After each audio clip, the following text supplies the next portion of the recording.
Welcome everybody, this is How to English, Teach and Learn with Gav and Em. It's a podcast about teaching and learning English as a foreign language. All opinions stated are personal and references will be given when necessary.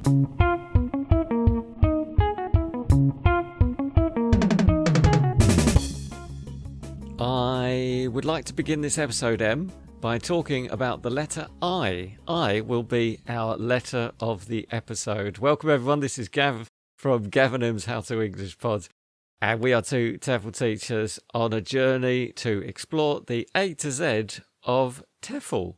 And I'm Em, along for the ride, head out the window, just enjoying the breeze. Are your jowls flapping in the wind? Jowls? What? I have no jowls. What are you talking about? Oh, sorry, I was picturing a dog. Dogs like sticking their heads out the window, don't they? They do. We don't need to go into this, Gav. I'm going to start with I, the letter I. What's your first topic for us on this episode? Episode I, which is Number 9. number 9 of our season 6. Yes, I'm going to just start with I, the letter I, because it just so happens today, in my lesson, first lesson of the day, was talking about punctuation, capital letters, and I came up. The letter I as a pronoun. And the fun fact about English is it's always a capital if you're using it as a personal pronoun. That is a fun fact. Not every student of mine knows this fact. Not every person in the world knows this fact, especially if you're perhaps texting someone. You might forget to capitalise your I's. Texting aside, because of course that is a different topic and the rules don't always apply in texting, messaging, those kind of things. But if you're writing an email, a presentation, a report, any kind of formal document, your I's need to be capitalised. Otherwise, Gav, how does it look? Obviously you understand the sentence.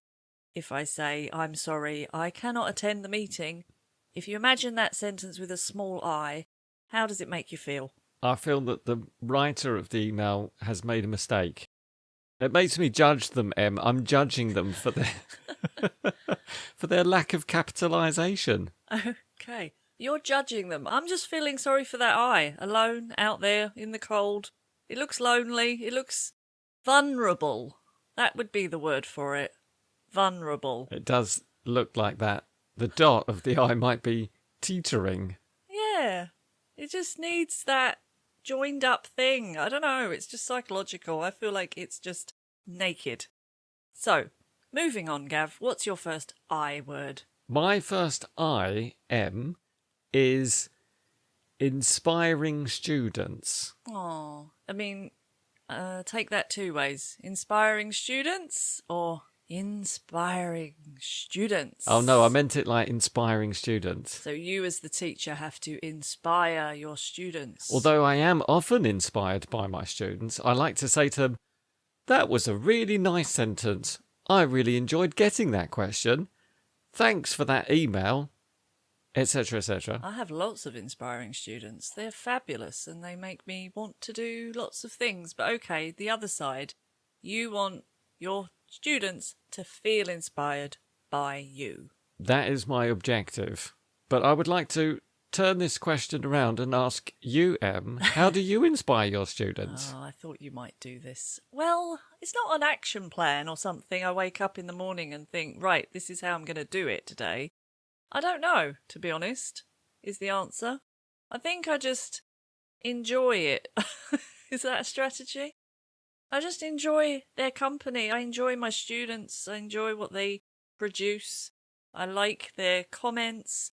I love their input. So you don't need to inspire them. They are simply inspired by life itself. I don't know. I think it's a two-way street. I think if you're sitting back as a teacher and not showing any interest and they're telling you something, yeah, it's not going to pique their interest either. I tend to just over-exaggerate sometimes. No, shouldn't say that. I don't over-exaggerate. Is it a performance? Are you pretending they're much more interesting than they really are? No. I just feel that I am very happy when they do respond or tell me something and I can feed off of that And it's just a natural thing. I think it just generates its own energy. Just showing interest is enough to inspire your students to produce some amazing language. Yes. And also, I think just having an air of expectation. If you ask me to describe that, I'm not going to be able to. But it's basically just assuming things. Like, if I ask a question, I'm going to expect more than a one-word answer. Do you narrow your eyelids? I don't know if it's physical. I think it's everything. Do you put your head to one side? Sometimes. I'm not getting this granular. I'm just saying if you answer... Do you place one finger on your chin? Stop. I'm just saying if I ask a question and my students give me one word, I don't accept just that one word. A one-word answer? I can't accept that. So I will just drag every ounce of language out of them and wring that subject dry. And by the end of it, they're really enjoying it usually. So they should expect to give you more than one-word answers to any of your questions or their classmates' questions. Yeah, I make that clear from the very beginning. I think my students have realised that too, because even that first question at the beginning of the lesson, how are you doing, how are you, what's new, what's happening with you, they know they can't give me a one-word answer. And they know they can't just say, nothing special, because that's a two-word answer. But still I don't accept that, because in every day, Gav, there is something special. There is. I think even today somebody said, nothing new, nothing interesting, I don't know. And I said, is that coffee you're drinking? And they said, yeah. I said, what kind of coffee is that? And they said, oh, it's an espresso. I said, oh, espresso. How do you make one? Have you got one of those machines? We were deep into that conversation. That's what I think. And just even homework, stuff like homework. You don't ask, you don't have a whole conversation about whether they want it. You just say, okay, end of the lesson, and I'll be sending you something to do for homework if you want to. See you next week, bye. It's not like, do we need to go through all this every time? No, it's just, I expect you to do some.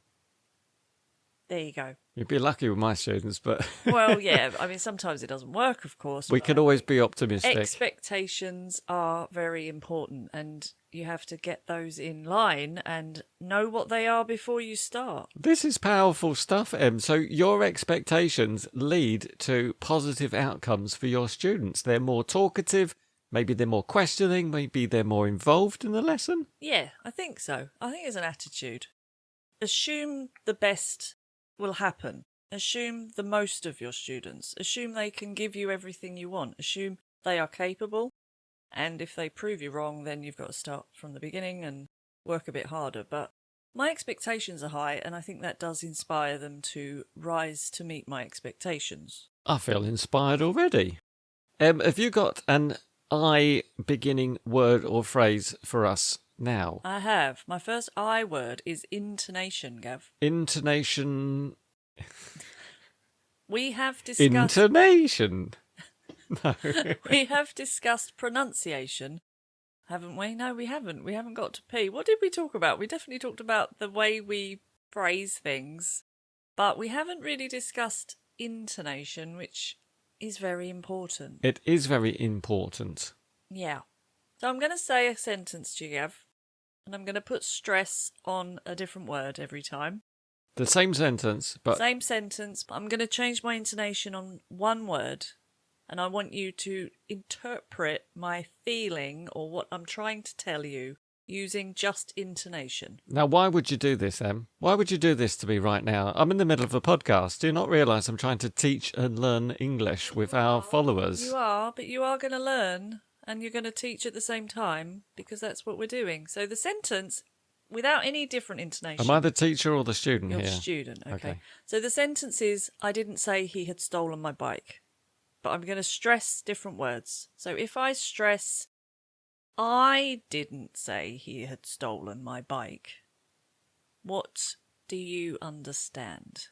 I can hear that you've stressed I, so you're telling me it wasn't you, it was somebody else. Exactly right. What if I say, I didn't say he had stolen my bike? It sounds like somebody claimed you said this, but in fact, you didn't.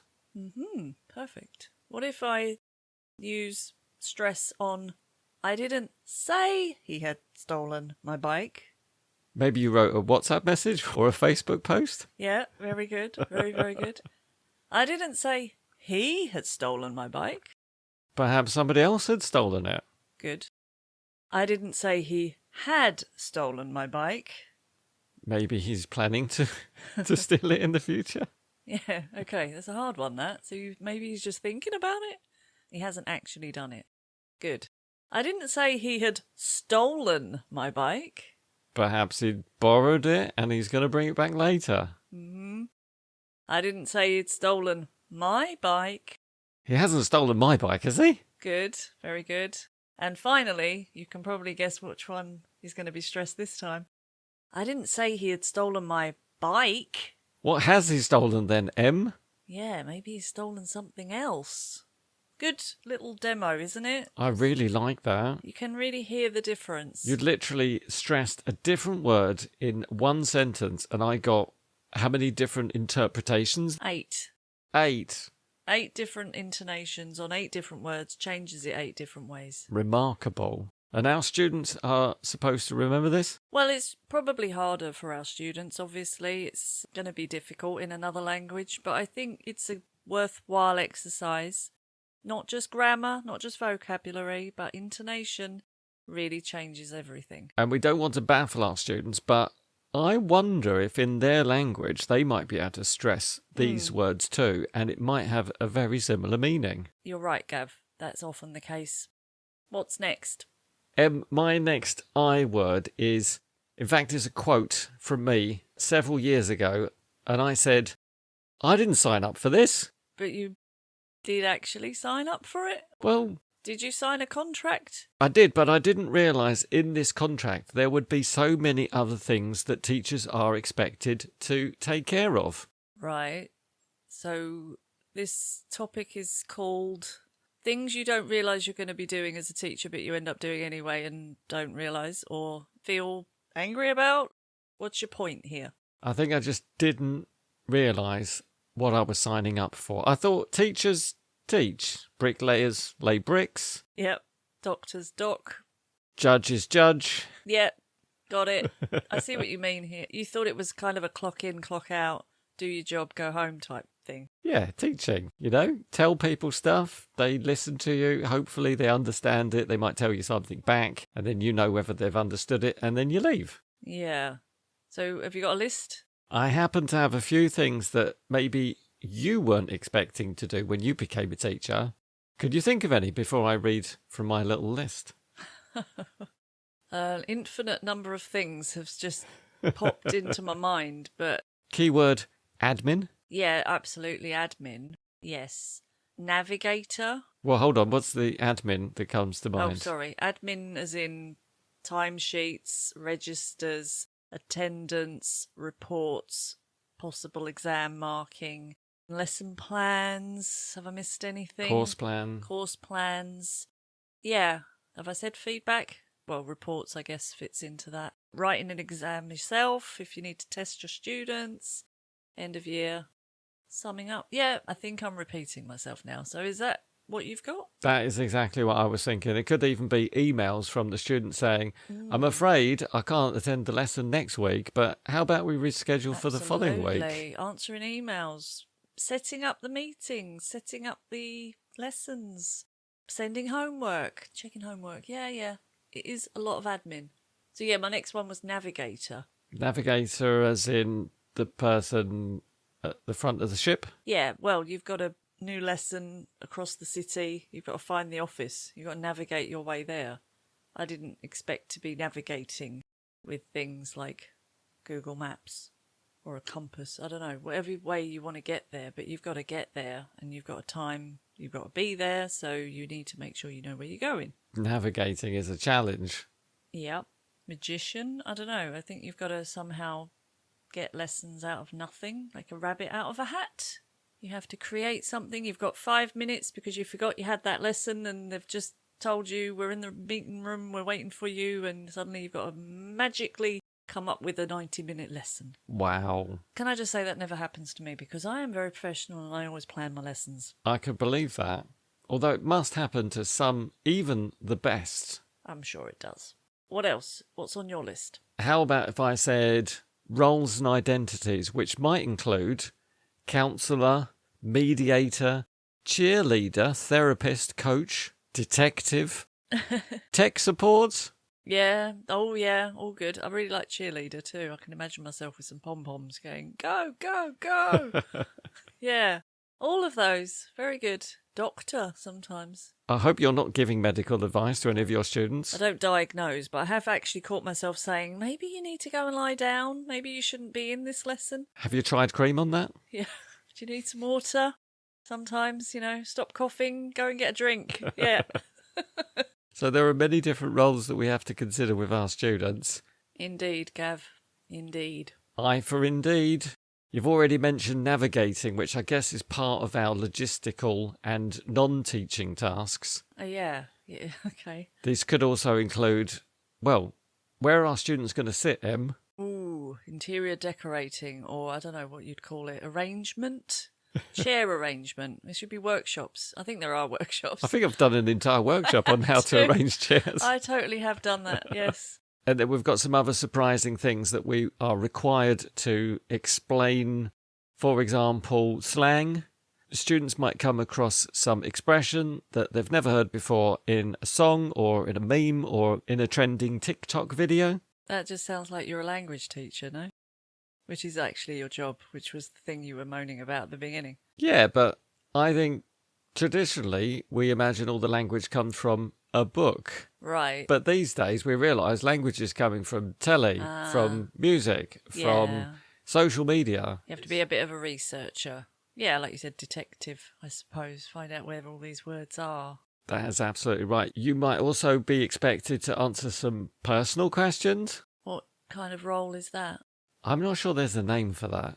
Should we say movie star? Or politician? We're trying to avoid being too revealing. Yeah, I said to my class, ask me anything.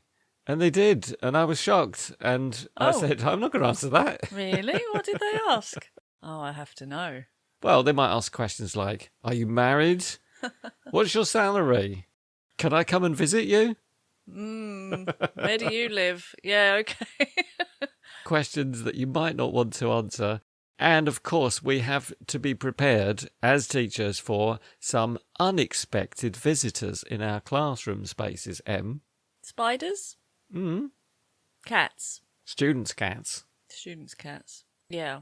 What's the funniest visitor you've ever had? I had a chameleon once. Did you? A pet chameleon? Yeah. I wasn't teaching in the jungle or something. I was going to say. No, it was a pet chameleon. Did it change colour in front of you? No, that would have been cool, but no. I have been introduced to some of my students' plants. Oh, that's sweet. That was very sweet. And they had names. As they should. We wear many hats, Gav. Many, many hats. That's true. So I didn't sign up for this, but I think I'm quite happy with my range of responsibilities. I didn't sign up for this, but in retrospect, I would have signed up anyway. Right, Gav, my next I is information gap. What does that mean to you? Is that where I have to find some information because I've got a gap? That is exactly what it is. Is this reflecting real life, Em? Because for some reason I'm picturing this activity in a book, and say, for example, I have a document or I have an idea and I need to fill in the missing information by asking my partner in class something? Yeah, that's one way to do it, and that's a very good one, and that's actually quite a good real-life situation. That's exactly what I was thinking. Yeah. It's like real life. Sometimes I've got questions and I need to ask an AI what the answers are. Or a person, yeah. So there's those kind of information gaps. But we're going to do an information gap which some people would argue is not a very realistic real-life situation, but it makes a very good exercise and it's excellent for students because it practices everything. It's listening, it's speaking, it's pronunciation. It's great. But these are the kind of information gap activities that some people say, why don't you just look at the document and then you'll see the information? But anyway, I've sent you a document, Gav. You are student B. Can you find that document, please? Give me a second. Let me check my email. Right, I've got it. I've opened it. something went wrong. Hold on, let me download that. This is how it is. This is real life. This is what happens in my lessons. Yeah, you just need to click there and and just download it. Yeah, and there you go. It Where's should it? open Which now. folder? Hold on, which let folder me know is it in? Oh, you've lost it. Oh. Okay, you need to go to downloads. Downloads. And then it should be in there. And if you double click that, Is it a PDF? I can't read. it's a PDF. Oh yeah, I've got it already. Are Yeah. you student B? Student B. Good. Okay, I'm student A. I'm going to start reading, and I'm going to read until there's a gap. Would you set context before giving students this task? You might want to, yeah. We are two engineers. We are working together on a project to build something technical. That was a big jump. I wasn't quite ready for it. So come with me. Where's on my this. hard hat? Here it is. Put it on. Got it on? Okay. We are two engineers. We are on a job, and we need to talk about this thing that we are looking at. We're looking at an object. We're with a customer. The customer's looking at something. I'm going to read until I have a gap.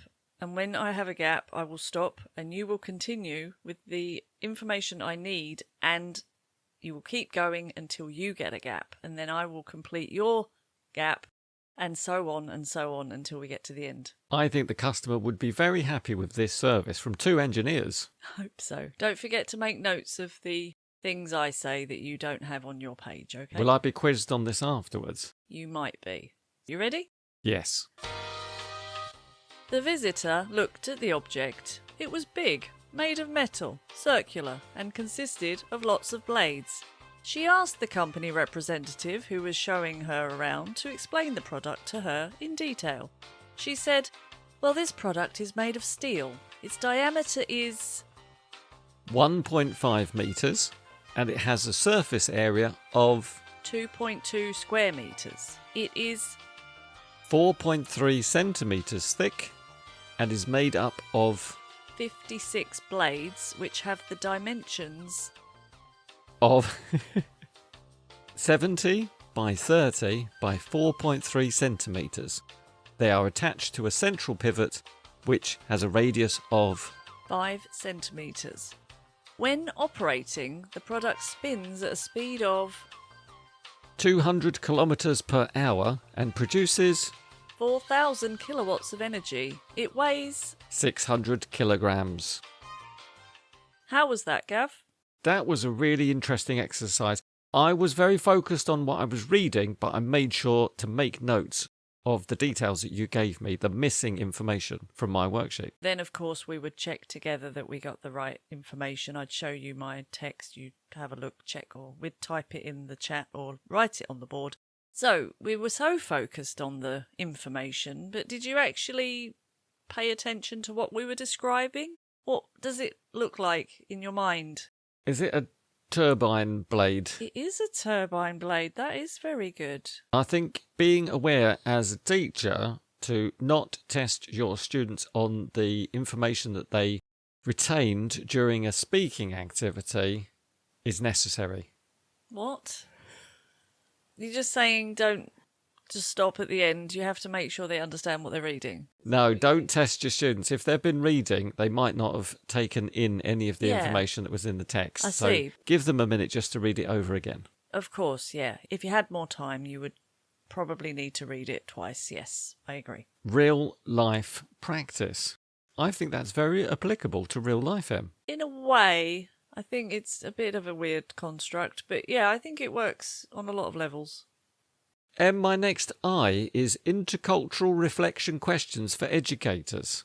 A nice light topic for us. Intercultural, Reflection questions. So reflection questions that you should ask yourself to make sure that you are being sensitive, aware, and responding well to your diverse group of students. Questions like? If we have our focus on self-awareness, we might want to ask what aspects of our teaching practice reflect our cultural background or values.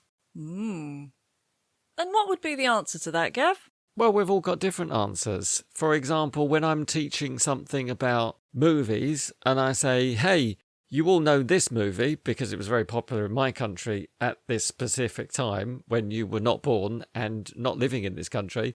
I shouldn't be surprised to see that my students are all completely blank. Yeah, okay, that's a good example. And also, if we talk about our values, maybe in some cultures, they might prioritise some values over others, which may not be the same in other people's cultures. So be aware of this. What I want you to do, quick activity, questions 1 to 10. Just give us a number and let's see if we can answer some more of these intercultural reflections. Randomly choose a number between 1 and 10. 7. Number 7. When was the last time you challenged a cultural stereotype? Ooh. Could be your own or someone else's. If I had to answer this myself, Em, I would say that I'm quite frequently challenging my students' use of stereotypes and saying, that's not true. Yeah, I think so too. I've had some quite old-fashioned views in some of my classes and students who seem quite surprised that I like doing DIY. Is this because you're a woman and they think that you typically do certain tasks at home? Yeah. You don't have to have an argument about it. You just can say, oh, and this is what I did at the weekend, to say this might not be something the student expects. So they might be surprised if you tell them about yourself and maybe you don't fit these stereotypes the students are used to. Yeah. I do sometimes ask for data on some of my students' opinions. Where was that written and what report was that and did you read that in the news? Yeah. You might want to argue that it doesn't always rain in the UK. We don't always carry umbrellas and... You don't eat fish and chips. That is also true. But I think it's important not to be aggressive or challenging too much. I think it's important to try and keep it light, as well as correcting those ideas of stereotypes. I agree. Give me another number, Em. 2. This is self-awareness again. Have I assumed my way of doing things is normal or universal? Ooh. These are great questions, aren't they? I'm really reflecting on this. Gav, yeah, after a few years you definitely start making those kind of assumptions. I'd say the opposite, Em. Oh.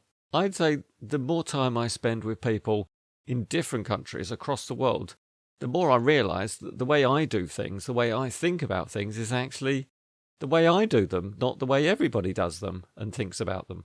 Right, I was thinking of it from more of a teaching point of view, just that if you're going to teach present perfect, you assume you're doing it right, I guess. But you're talking about as a more cultural, societal thing. Okay, well, in that respect, I agree with you completely. Yeah, it does open your eyes to the world and you think, yeah, not everybody does drink tea with milk. That's different in some places. Let's do one more, Gav. I'll say number 9. This is our bias again, Em. Do I ever misinterpret silence, disagreement, or eye contact based on my own cultural expectations? Oh, very good. Yes, definitely. I think silence for British people is very uncomfortable and something I need to fill with small talk about the weather. So if my students are silent for more than 3 seconds, I feel the compulsion to start talking about the rain that's not coming or the garden's very dry. I shouldn't do that. I should just stop and wait and give them time to think. And how do you deal with disagreement? Oh, I just want to run away. I want to run away and hide. Can we just say, let's agree to disagree and we'll move on to the next topic? Yeah, I'm not someone who enjoys that, but yeah, you're right. Sometimes it's not an aggressive thing. It's just healthy to disagree with each other. And do you get angry with your students if there's a lack of eye contact? Not angry, no. Maybe a bit fearful, nervous, uncomfortable. Yeah, I find it harder and harder to communicate, I think. I don't feel very engaged. If somebody's not looking at you? Yeah. This is a good time to reflect, Em. Very good, Gav. Are you going to post all these questions in the show notes? I can if you'd like. You can check them out yourself later. I think that would be very useful. As the followers are probably quite familiar with our show, they will be expecting a tip, Em. Yeah. A tip of the episode. Yeah. Now, why have we decided to give tips to our followers? I don't know why. I think it was just a good idea we had at the time. We wanted to fill the last part of the show. Yeah. I is for interaction. Yeah. And? For me, Em, learning deepens when it's active, social, and responsive. Discuss. Well, active as in doing something, a task, maybe team building activity, something like that. What was it you said? Social. Yeah, but I'm just trying to remember the first part. You said it builds.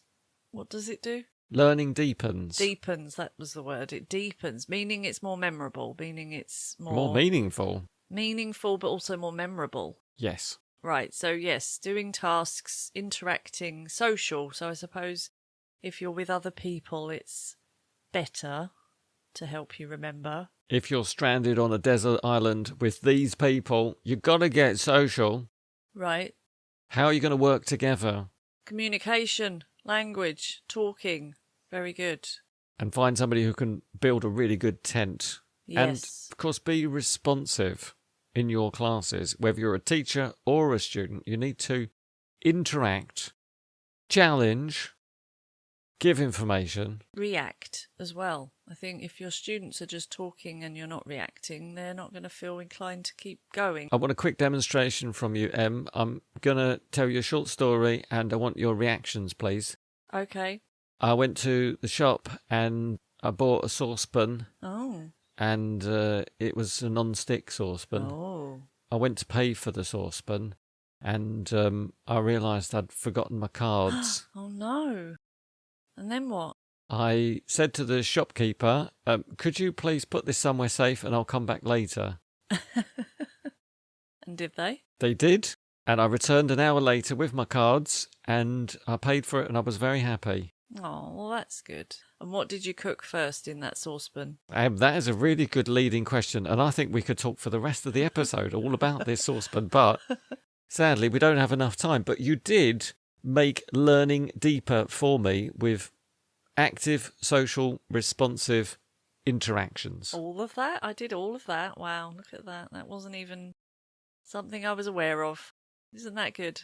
And what's your tip of the episode? My tip is icebreakers rock. They do rock. I mean, icebreakers are cool. Icebreakers, they're very important.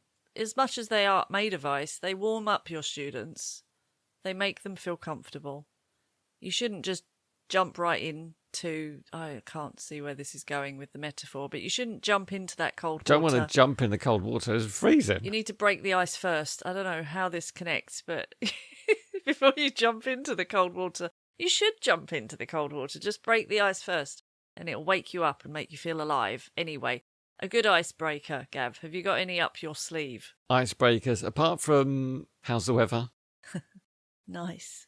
Sometimes, not always, but I do like to start with a little game or an activity, and it's quite nice sometimes to say, right, please introduce yourself, say your name, and when you give your name, can you say a word that begins with the same letter as your name that would describe you well or connect to you? Your letter would be E. Yes. And you need to find a word that represents you in language. Yeah. So I would say I am... Can I say a word? What's your word? For you? No, for you. Can I do you first? No, because we don't know each other. We're pretending to be new students. Oh, it's an icebreaker. It's an icebreaker. Wow. I have to reset my brain. Now I don't know what you. that word is, but anyway, I'll ask you later. You don't know me. Come on, think of a word for yourself. My name's Gav, so my first letter is G. I'd have to say gregarious. Wow, you're gregarious Gav. That sounds quite good, doesn't it? And what does gregarious mean? Friendly. Yeah, social. That's nice. I like that. So I automatically have a feeling about you, and it's a nice feeling. I was going to go for grumpy, but I thought that's probably not a good icebreaker. Well, it's funny though, isn't it? If you say I'm grumpy Gav, then I would probably be smiling a little bit. Maybe. I don't know. I'm not sure you want to talk to me if I was grumpy. But if you admit to being grumpy, then maybe I would want to know you more. I don't know.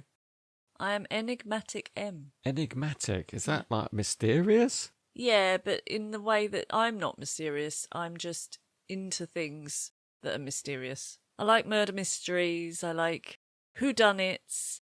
I think enigmatic is my preferences for film genres and books. That makes me instantly fascinated in you, and I have to ask you more questions just to get to the bottom of that. And being gregarious, I am fond of company and sociable, so this is a perfect opportunity for us to break the ice. Good. I feel like the ice is well and truly broken. Gav, all this leaves is for us to wrap up with the words we didn't say, and I'm going to elicit them from you. Do they connect to teaching and learning, Em? They all connect to teaching and learning, Gav. So if a colleague of mine says, can you help me do this, please, I need some help, and I say, not my monkeys, not my circus, I would want to teach what exactly in that lesson? This is idioms. Idioms. We haven't even talked about idioms. But I think we do that quite often. What about if I ask a question using a structure like, could you please tell me where the classroom is? That is an indirect question. That is correct. And if I need to tell you how to do something in a way that is understandable, I would need to give you good instructions. Very good. They are very, very important for teachers especially, but I guess learners need to give good instructions too. Do you know what it is when students learn and they don't even realise they're learning? No, I don't. But I hope it happens even if I'm not aware of it. Then you're learning implicitly. That is implicit learning. That is implicit rather than complicit. No, I think explicit. But you're learning without realising. It's implied. It's there without you realising it. Nice, isn't it? What about those things that you write on that have lots of buttons these days? Or projectors included in them? Or some kind of slide function? I have no idea. Followers, do you know what Em's talking about? Please shout the answer. They used to be chalk and then they moved into marker pens and now they are some other stylus thing. Is that a type of whiteboard? Yes. Is it an interactive whiteboard? That's correct. I'm sorry we didn't have time to cover all of those I words, Em, but they were very important and I think I'm going to reflect on these after the show. Thank you. And Gav, don't forget to share those intercultural reflection points. I'd like to look at those again. That's right, we should be reflecting on many important topics. There is one more thing, Em. What's that? Would you like a cup of tea? Oh, I would love a cup of tea. Or coffee. If any of our followers are interested in supporting the show, please go to ko-fi.com/howtoenglishpod, P-O-D. Thank you in advance, everyone. And Gav, I'll catch you next time. Laters!